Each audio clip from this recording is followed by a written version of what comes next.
Rated M for mature. Sega.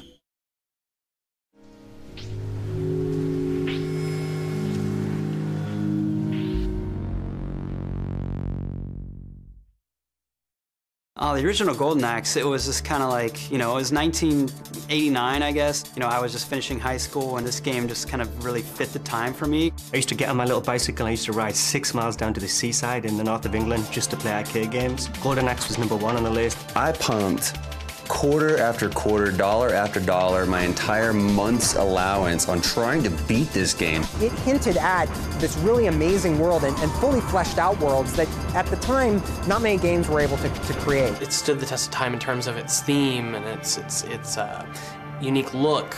People like myself remember so fondly from the arcade. It's literally hack and slash, hack and slash, hack and slash.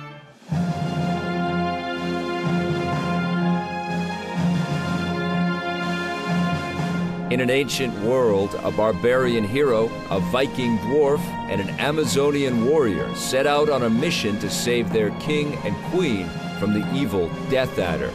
This is the story of the classic side-scrolling adventure of Golden Axe, which first appeared in arcades back in 1989.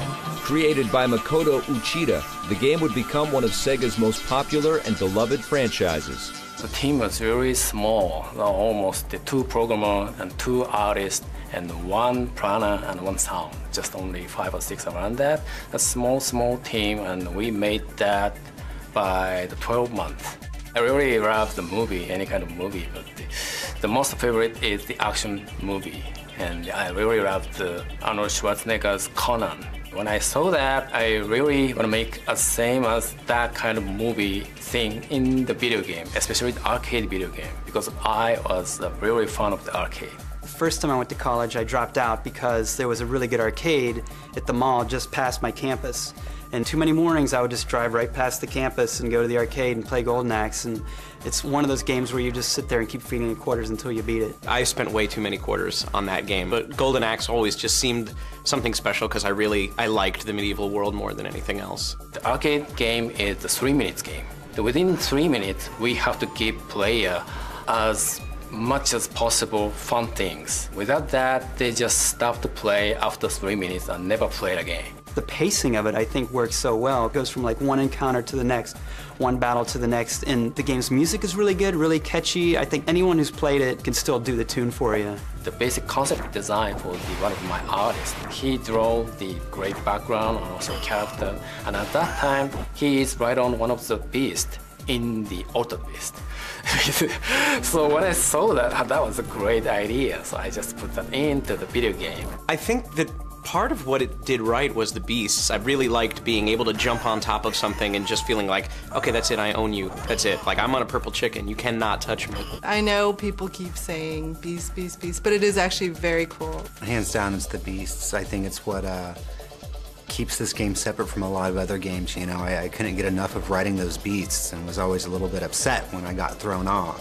Fighting to keep my purple chicken through as much of the level as I possibly could, that was really important to the way that I played Golden Axe anyway. The magic was like a perk on top of that. The biggest challenge was how to make the great visual magic effects things. When you play the video game, you see almost 15 or more magic graphics. The whole system of leveling up your magic is cool because you want to save your magic and see the really cool effects, which, back at the time, those things were mind-blowing. The screen would shake. You're just like, yeah, that kicks so much ass. When I go to the arcade and I see my game in the arcade, kids playing the game, and just totally fun face. That was awesome, great experience for me.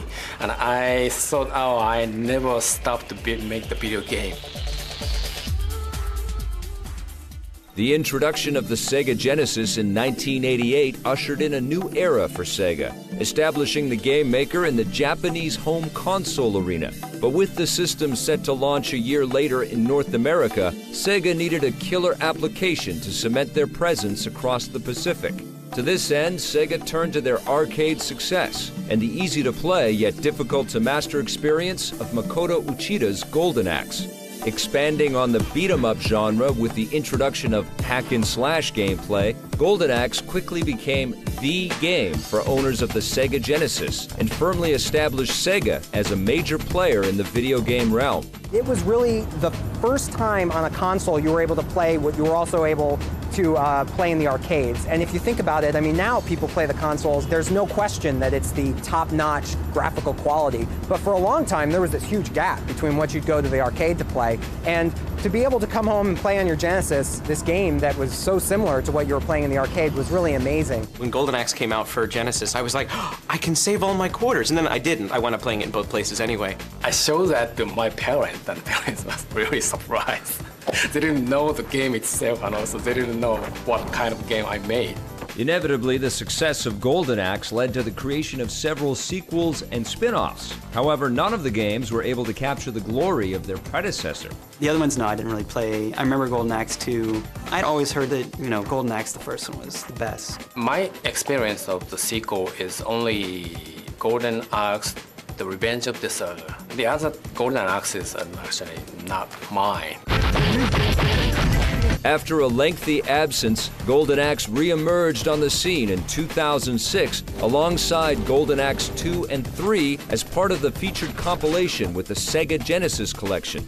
But more importantly, during the E3 of that year, Sega announced the development of a brand new Golden Axe game for the next generation of gaming systems. Back in, I guess it was probably 2005 at this point, we were talking with Sega and knew that we wanted to do a project together as companies. And we knew that they were interested in going back and looking at their old licenses and old IP and figuring out how to reinvent some of them. And so we started looking at all of them and said, you know, which of these really inspires us? And Golden Axe instantly jumped out. I mean, it's a classic for a lot of people. What was really cool was sitting down with Sega, having a conversation with Noah and the guys over at Sega, and looking at the back catalog and being able to go, oh, that would be so cool. Oh, no, wait, that would be cool. Oh, dude, Golden Axe, that would just be awesome. So being able to have that dialogue and look through and think about things that we thought we could bring our spin to and that we could make fresh and revisit, Golden Axe was just the top of the list for us. Our approach is to reopen and re-explore the world of Golden Axe.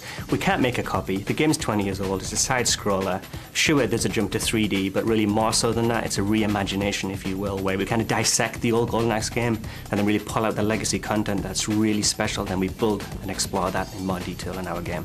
The first time I heard of Secret Level was at the California Extreme Arcade Show. It's a big collector's arcade show, nothing but classic coin-op set to free play.